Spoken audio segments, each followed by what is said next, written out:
عزيزي المشاهد السعيد، إليك قصيدة بعنوان من بعيد. بقالي سنين بقول قصايد وعيد وزيد، بقالي سنين بنادي وانت واقف من بعيد. كل ما تجف احزاني تنفخ في نارها تقيد، ينزف من قلبي وريد. يا عم يا اللي بتوزع كلام، يا عم يا بتاع البريد، من جديد هتولد من جديد. مصر مش تورته في ايد العبيد، مصر مش خلوة لجهاد النكاح، مش لقمة طرية يخطفها سفاح.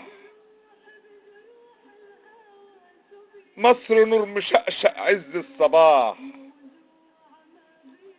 مصر موسى وعيسى ومحمد، مصر طهرة يعمى يا مغمض.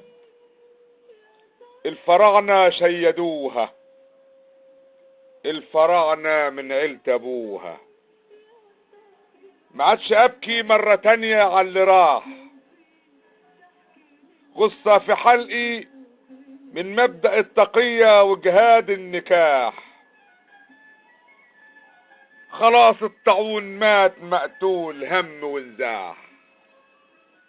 يا عم يا بتاع البريد، خد قصيدتي وروح بعيد، انصرها على اطلال اللي فاضل.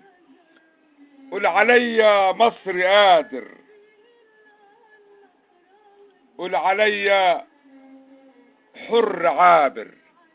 اهتف من فوق كل المنابر، المصر ما يهمه اطنان الانابل. مصر موسى وعيسى ومحمد، مصر طهرة يعمى يا مغمض. مصر طهرة يعمى يا مغمض. مع خالص تحياتي كامل هابيل، شاعر الشهداء مصر.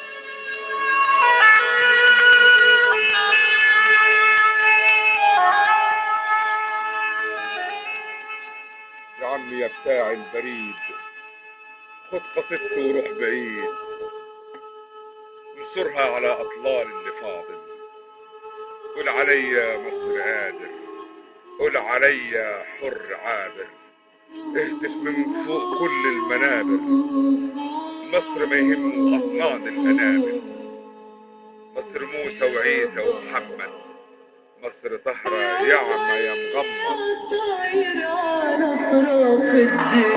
لو فيك تحكي للحبايب شو بيني يا طير يا طير، روح اسألن عني وانيكم اسمعوا، ومجروح بجروح الهوى شو بينفعوا، موجوع ما بيقول عاللي بيوجعوا، وتعن عباله ليالي الولداني يا طير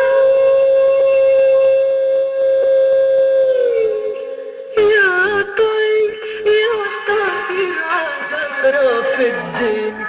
لو فيك تحكي للحبايب شو بيني يا طير يا طير.